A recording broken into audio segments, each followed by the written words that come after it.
Travis Green was not going to get outcoached. He was not going to go down without trying something new.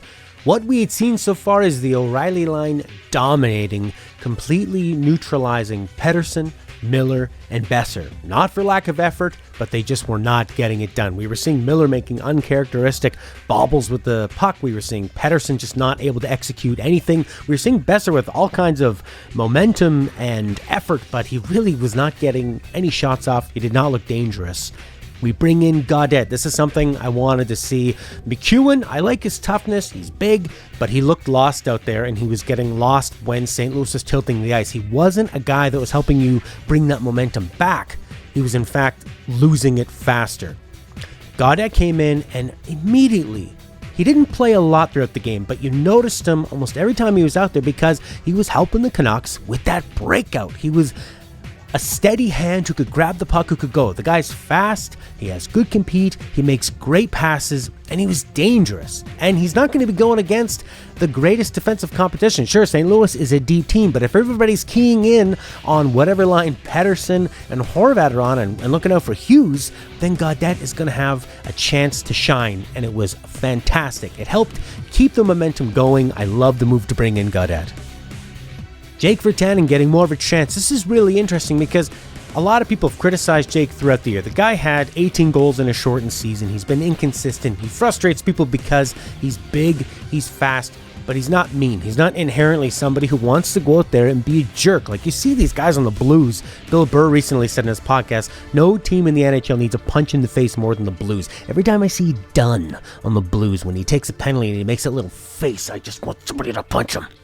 But Virtanen look to be doing a lot better on a top line. I mean, you play with better players, you're going to play better, but I think Virtanen is one of those guys that needs to be the third best player on a line. And I think of Kyle Wellwood. Now, when Kyle Wellwood played with Matt Sundin in Toronto for 50 games, the guy had 50 points, point per game. But Wellwood is not big or fast enough for a lot of coaches to give him a chance in the top six. So he ends up playing on these sort of like power play lines, these third line specialty offense lines, and he has a problem dragging people around him to be better, but he's a perfect guy who can play with people who are talented. And I think we're seeing that with Jake, at least in this game. Who knows how his consistency is going to be? That's going to be the real test. But Virtanen worked so well with Miller and Pettersson. There were two goals. The Miller goal and the Virtanen goal were all cycles, where all three of those guys made touches on the puck right before it went in. Virtanen looked good. He was fast. Like I mentioned about Gaudette, he can help move that puck out of the zone of the Canucks. He's fast. He was gaining a lot of confidence later on. There was one moment I thought when St. Louis was starting to run out of gas and Virtanen had the puck in his zone. O'Reilly, normally right in position to shut them down, mug them, take that puck back. Virtanen just skated away, and you could see O'Reilly was not able to catch up to him. He's not really a fast guy, but the team was just running out of gas, and Virtanen was helping accelerate that. Virtanen came up with that huge goal, but was a really big part of that cycle, and I think he does have those skills, but he needs better players to lead him along the way, because his weakness, I think, is hockey sense and sort of an internal thing of ambition or leadership, whatever it is. I think make Virtanen your third best player on a good line.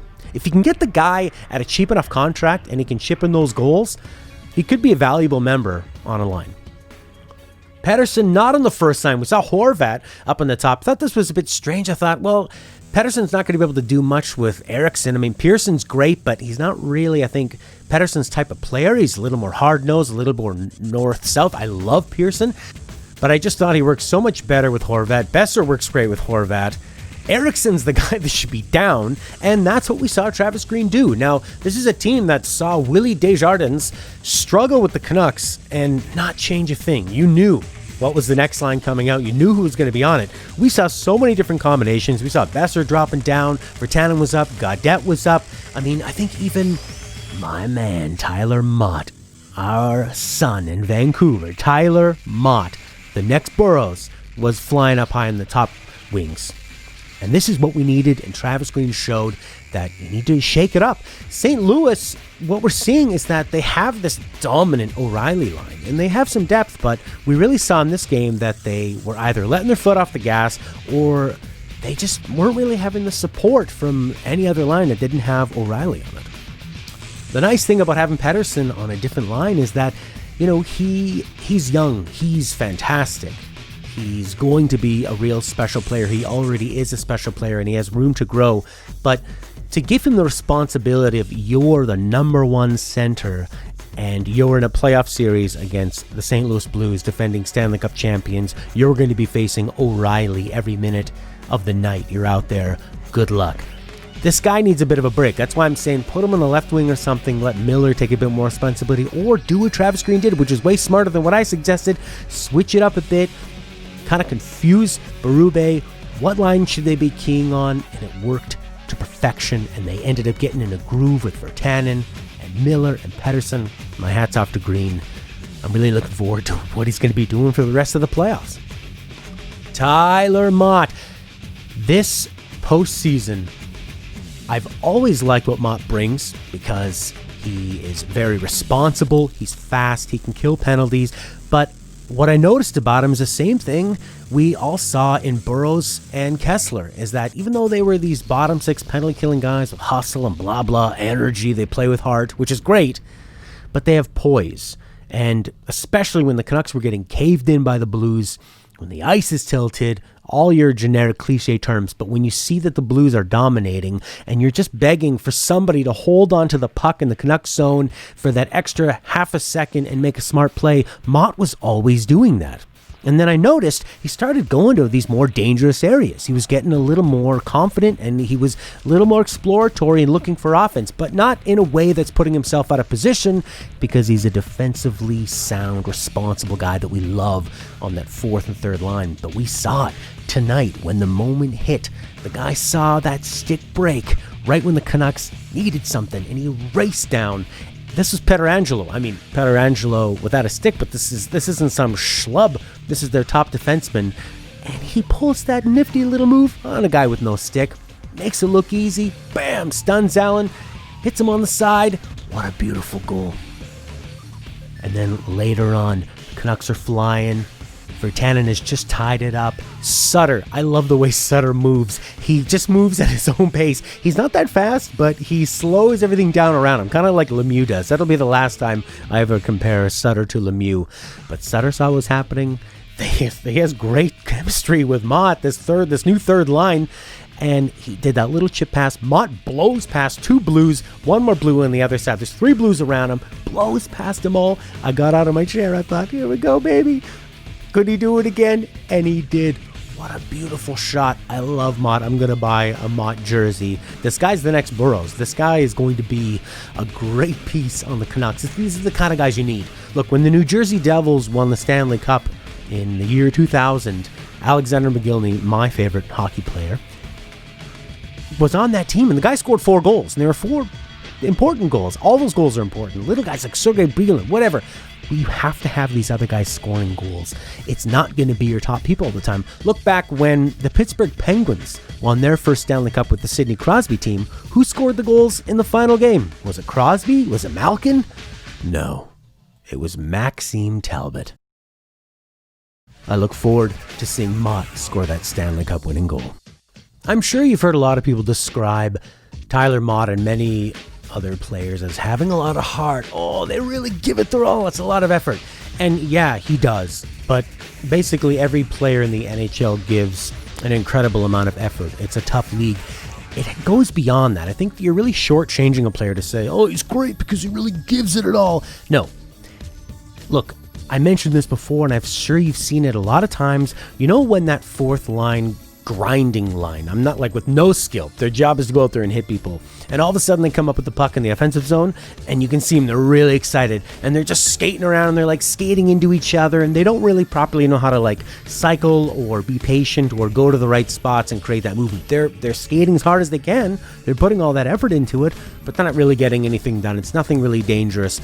The veteran defenseman on the other team just sees what they're doing, goes, takes the puck away, and the fourth line gets off the ice, and the coach and the assistant coach says, way to go, way to be in their zone. But Motte is not just running around like an idiot. The guy has speed, but it's all about the poise. When he's on the PK, he's not chasing, he's moving, he's doing great work.